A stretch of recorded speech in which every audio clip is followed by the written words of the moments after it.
Vamos começar na página 191, o Evangelho do Ouro. A confiança nas moedas de Roma era tão forte que, mesmo fora das fronteiras do império, as pessoas aceitavam de bom grado o pagamento em denários. No século I, as moedas romanas eram um meio de troca aceito nos mercados da Índia, embora a legião romana mais próxima estivesse a milhares de quilômetros de distância, os indianos tinham tanta confiança no denário e na imagem do imperador que, quando os governantes locais cunharam suas próprias moedas, imitaram o denário à risca, até mesmo o retrato do imperador. O nome denário se tornou uma denominação genérica para moedas. Califás muçulmanos adaptaram o nome ao árabe e criaram os dinares. Dinar ainda é o nome oficial da moeda da Jordânia, do Iraque, da Sérvia, da Macedônia e da Tanúsia e de vários outros países. Enquanto a cunhagem estilo lídio se espalhava no Mediterrâneo para o Oceano Índico, a China desenvolvia um sistema monetário um pouco diferente, baseado em moedas de bronze e lingotes de prata e ouro não marcados.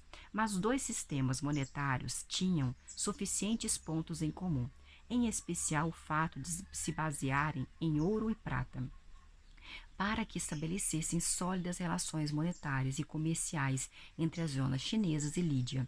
Mercadores e conquistadores muçulmanos e europeus disseminaram gradualmente o sistema lídio e o evangelho do ouro aos quatro cantos do planeta.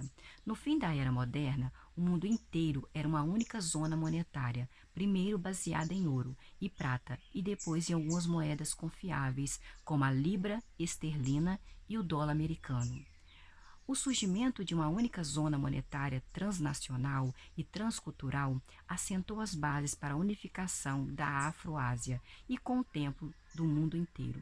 Em uma única esfera econômica e política, as pessoas continuaram a falar línguas mutuamente compreensíveis, obedecer a governantes diferentes e adorar deuses distintos, mas todos acreditavam em ouro e prata e em moedas de ouro e de prata. Sem essa crença partilhada, as redes de comércio mundiais teriam sido praticamente impossíveis.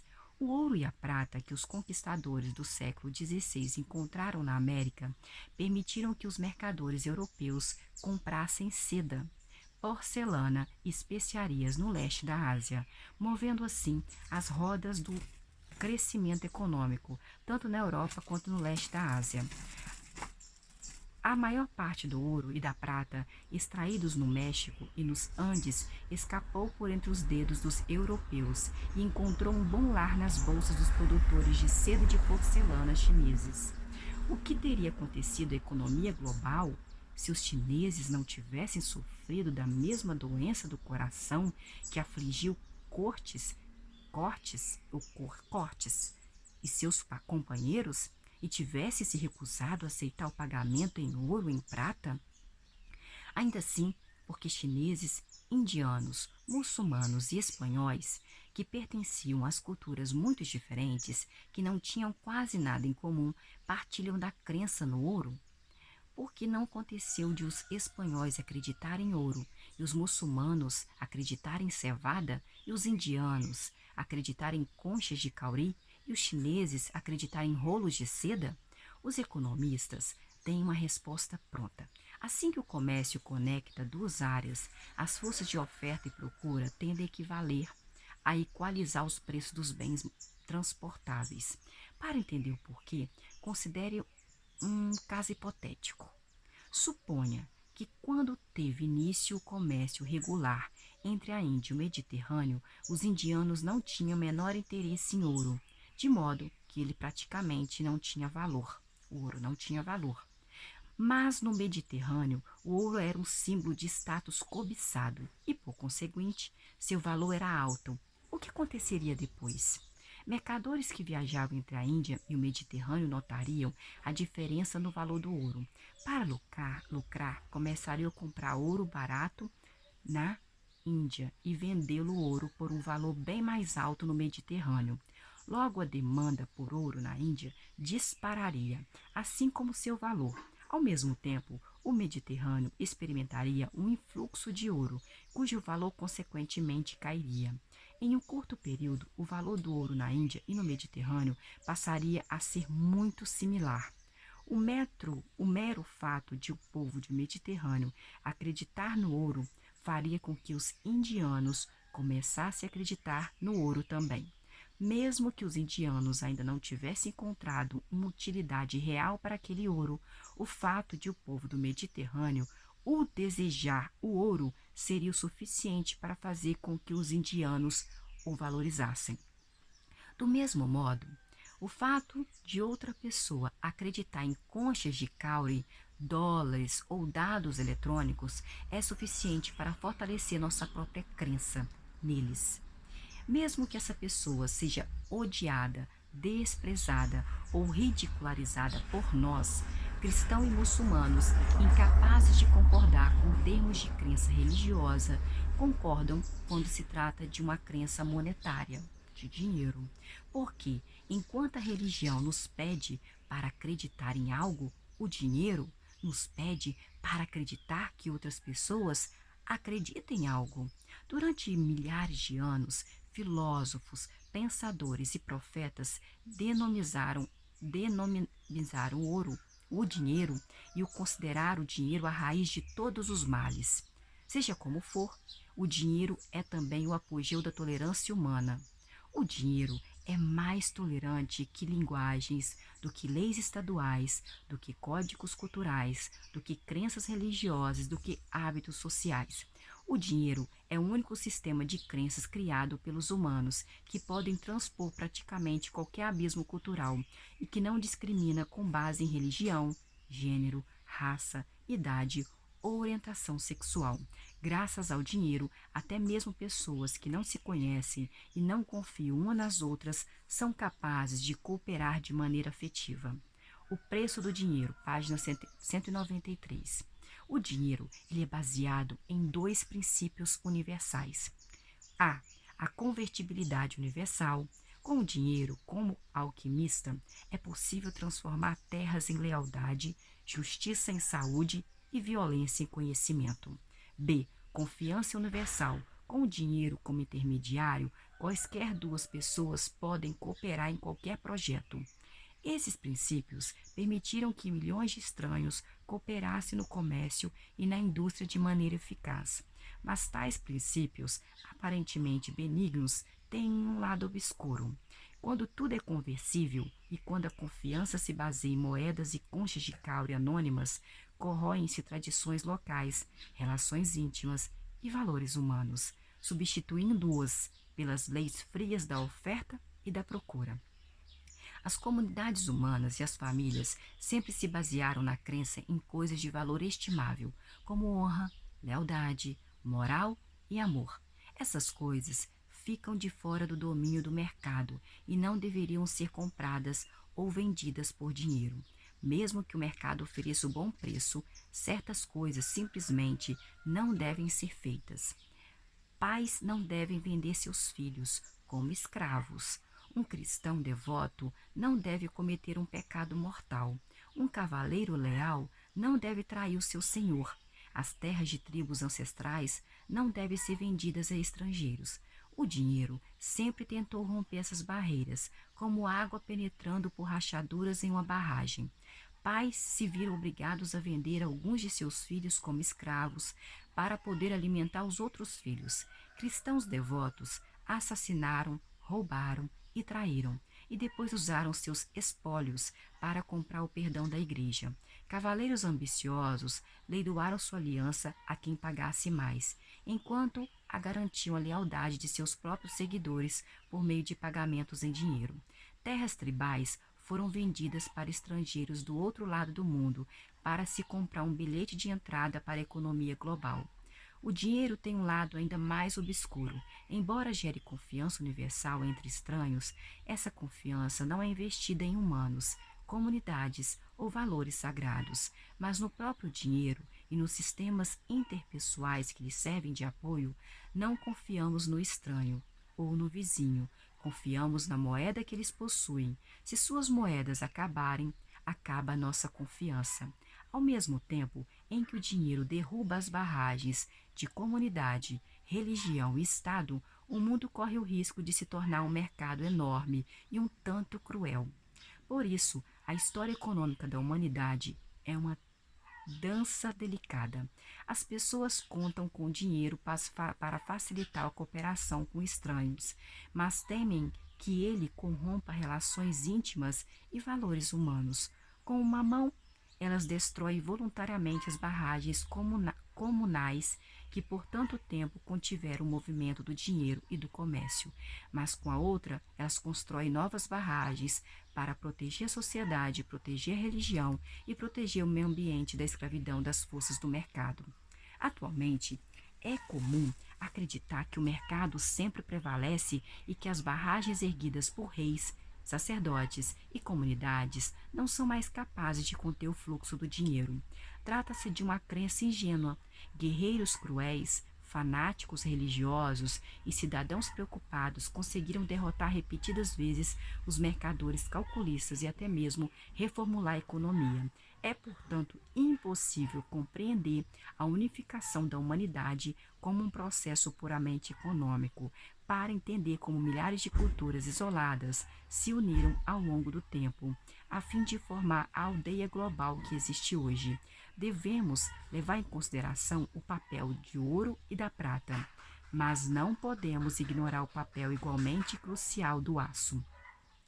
Página 196. Visões imperiais.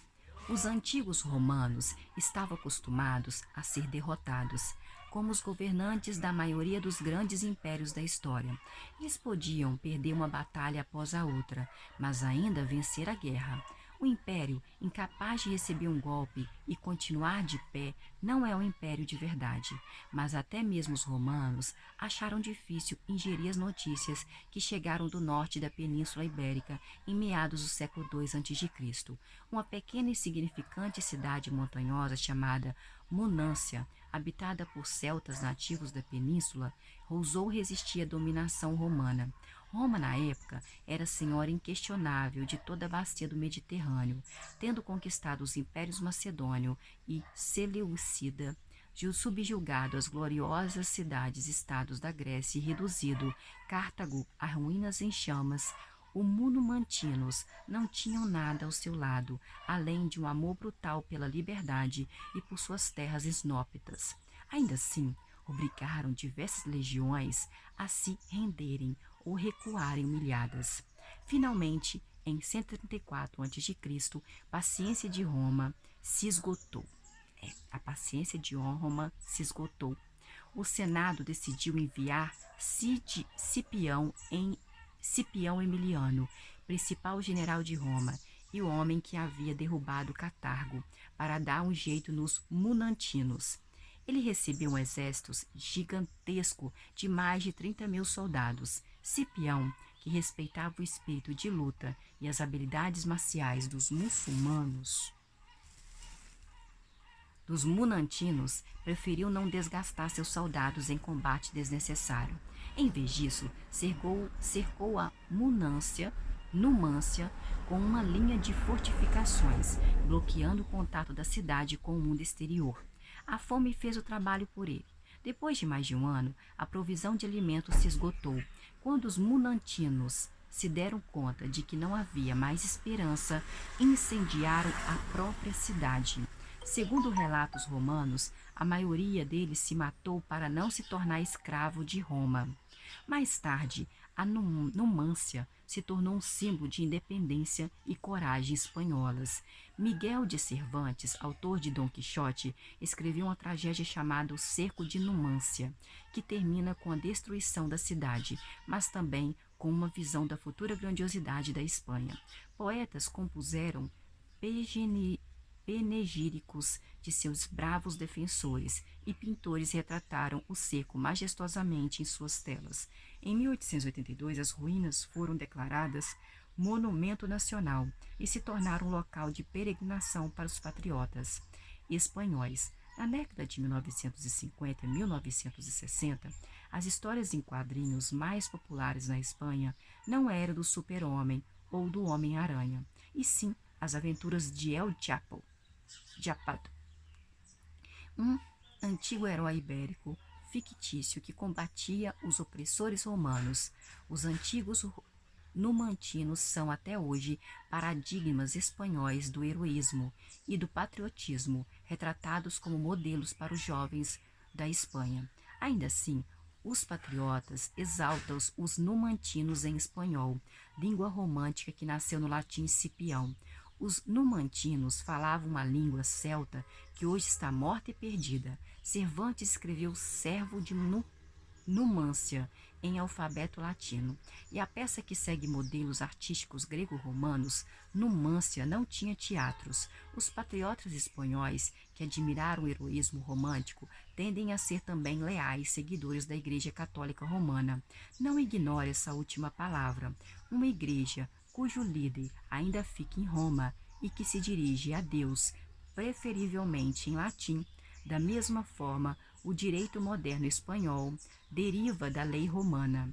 A política espanhola se baseia na romana, e a cozinha e a arquitetura espanholas devem ser muito mais alegados romanos do que celtas ou ibéricos. Não restou nada de Numância além de ruínas. Até mesmo sua história só chegou até nós graças aos escritos de historiadores romanos. Foi feita sob medida para o gosto do público romano, que adorava contos de bárbaros amantes da liberdade. A vitória de Roma sobre a Numância foi tão completa que os vitoriosos se apropriaram até da memória dos derrotados. Não é nosso tipo de história. Gostaríamos de ver os menos favorecidos vencerem, mas não há justiça na história. A maioria das culturas do passado, mais cedo ou mais tarde, acabou se tornando vítima dos exércitos de algum império placável, que os relegou ao esquecimento. Os impérios também acabavam sucumbindo, mas tendem a deixar para trás legados ricos e duradouros. No século XVI, no século XXI, praticamente todas as pessoas são fruto de algum império. Página 197. O que é um império? Um império é uma ordem política com duas características importantes. Em primeiro lugar, para se qualificar para essa dignação, é preciso dominar um número significativo de povos distintos, cada um com seu próprio território e identidade cultural. Quantos povos exatamente? 2 ou três povos não são suficientes. 20 ou 30 é bastante. O limiar do império fica em algum ponto intermediário. Em segundo lugar, império são caracterizados por fronteiras flexíveis e um apetite potencialmente limitado. Eles podem engolir e digerir cada vez mais nações e territórios sem alterar sua estrutura ou identidade básicas. O Estado britânico atual tem fronteiras bastante claras que não podem ser ultrapassadas sem alterar a estrutura e a identidade fundamentais do Estado. Um século atrás, praticamente qualquer lugar da Terra poderia se tornar parte do Império Britânico. Diversidade cultural e flexibilidade territorial dão aos impérios não só seu caráter singular, como também seu papel central na história.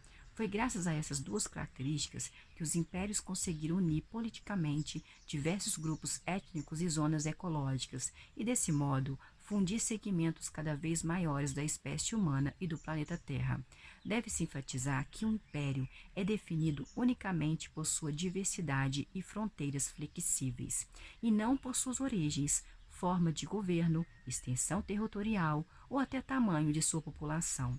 O império não precisa emergir de conquistas militares. O Império Ateniense começou com uma liga voluntária e o Império de Luxemburgo nasceu de um matrimônio pavimentado por uma série de alianças sagazes por meio de casamentos. O império também não precisa ser governado por um imperador autocrático.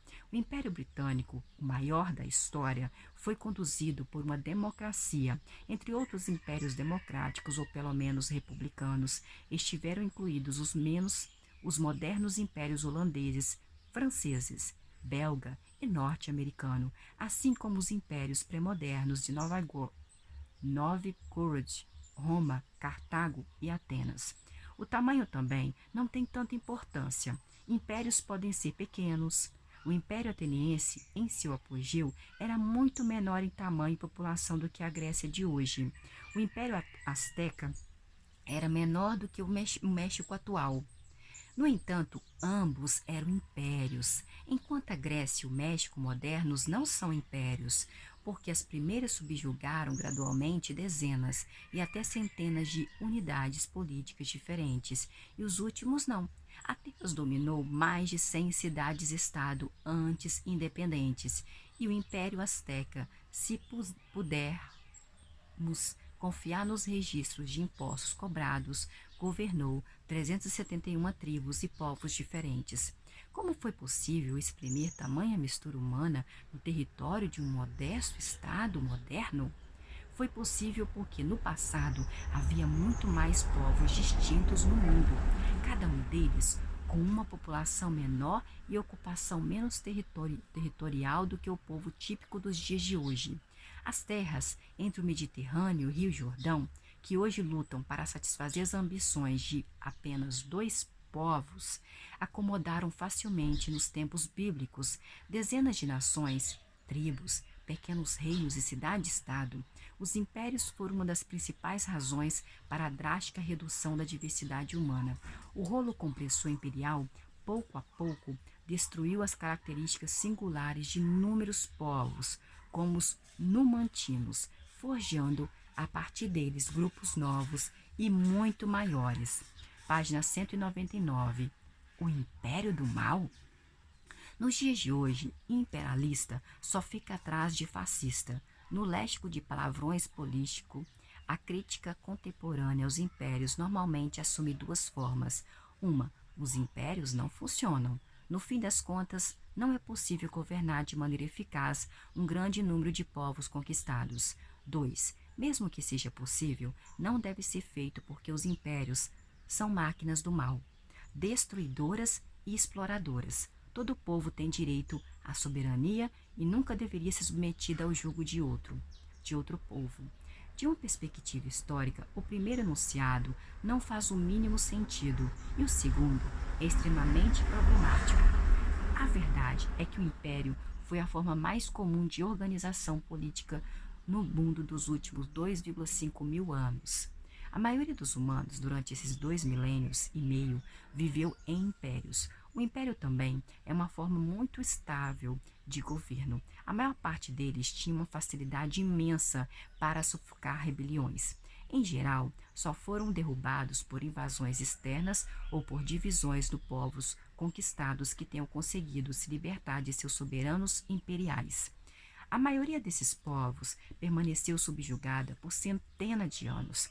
Quase sempre foram lentamente digeridos pelo Império Conquistador até que suas culturas singulares desaparecessem. Por exemplo, quando o Império Romano do Ocidente finalmente sucumbiu às tribos germânicas invasoras em 476, os numantinos, os arvenos, os helvécios e samitas, lusitanos, umbrianos, etruscos e centenas de outros povos esquecidos que os romanos haviam conquistado séculos antes não emergiram da carcaça estripada do império, como Jonas da barriga do grande peixe. Não restou nenhum deles. Os descendentes biológicos dos povos que haviam se identificado como membros dessas nações que falavam sua língua, cultuavam seus deuses e disseminavam seus mitos e lendas. Agora pensavam, falavam e cultuavam como os romanos.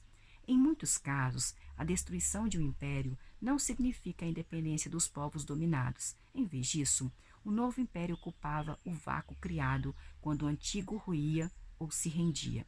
Em nenhum outro lugar isso foi tão evidente que no Oriente Médio, a atual constelação política na região, o equilíbrio de poder entre muitas entidades políticas independentes com fronteiras mais ou menos estáveis, praticamente não tem paralelos nos últimos milênios.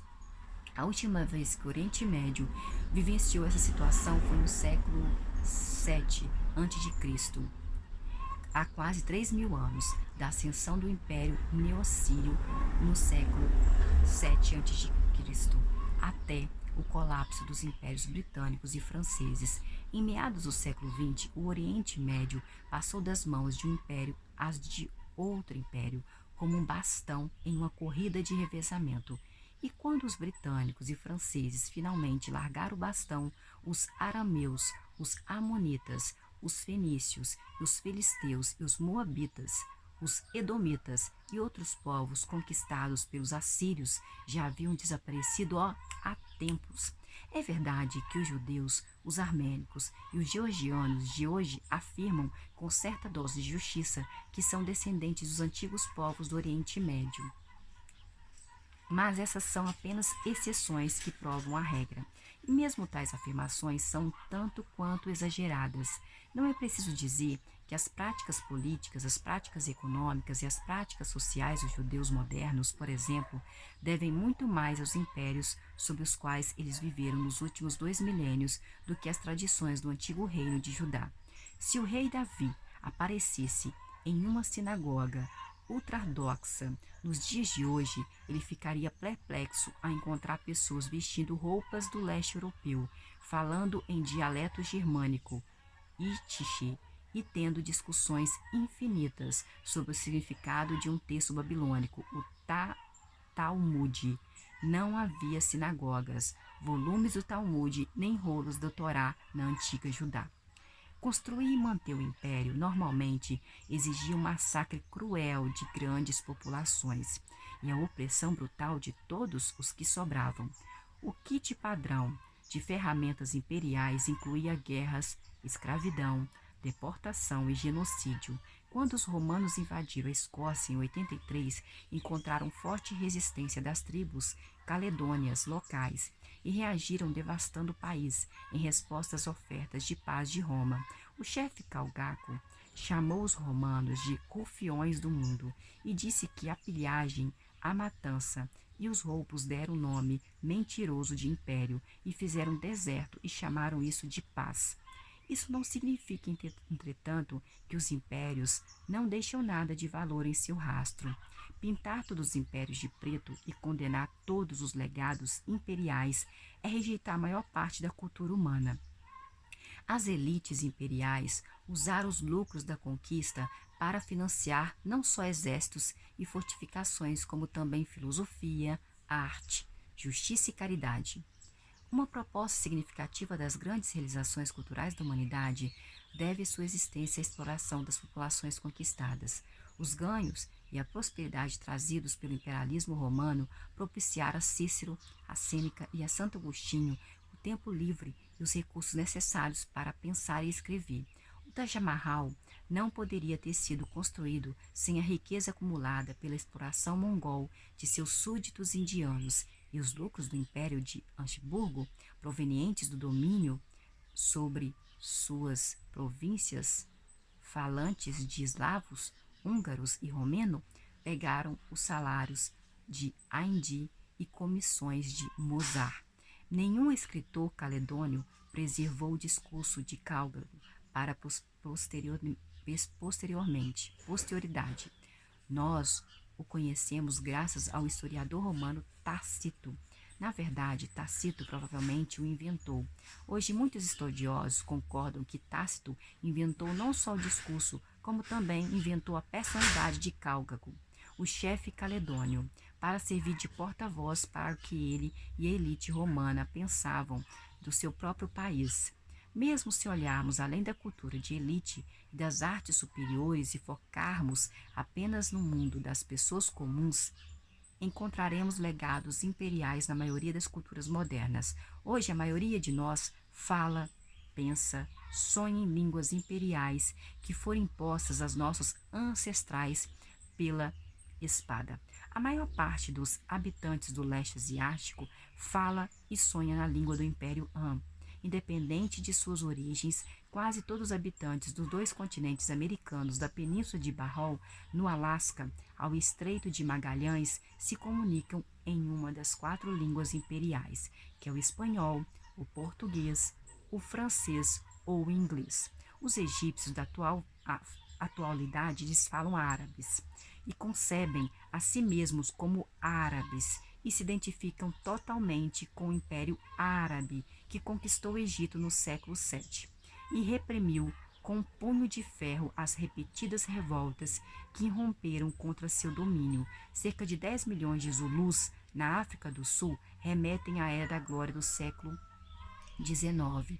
Embora a maior parte deles desdenha de tribos que lutava contra o Império Zulu e tenha sido incorporada a ele por meio de campanhas militares sangrentas. Nós paramos aqui na página 202. Até a próxima!